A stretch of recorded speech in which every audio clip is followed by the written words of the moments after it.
Ukážem vám, ako vyzerajú univerzity v Nemecku. Človek sa tu ľahko stratí v prvom rade, treba povedať. To je to vlastne robené tak, že oni tu nemajú fakulty roztrieštené tak ako u nás, že napríklad Komenského v Bratislave. Každá fakulta v jednej časti mesta, toto majú všetko pokope. A je to fakt to vyzerá dobre. Proste, a teraz inak, teraz je asi 8:30 večer a proste sú tu normálne študenti proste v kantíne, popijajú káve, zvonko hrajú futbal. Je to tu proste trošku iný prístup k tomu. Akorát sme sa o tom bavili, že u nás keď skončí hodina, tak každý valí preč a toto celkom funguje ešte.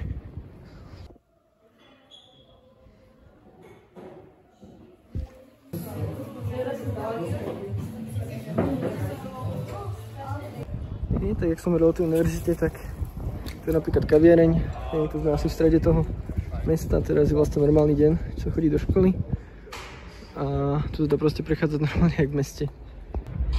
Tam je akurát dneska nejaká akcia, Campus Day, alebo jak sa to volá, no tak toto vyzerá. Som vám chcel ukázať, že vlastne každá tá budova má svoju katedru, fakultu, je to všetko po jednej kope, takže proste celkom zaujímavé.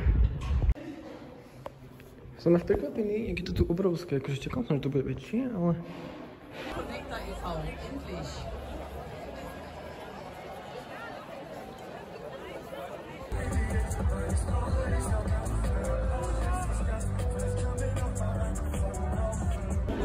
Máš proste školu a tam vonku to už fičí na plné obrátky.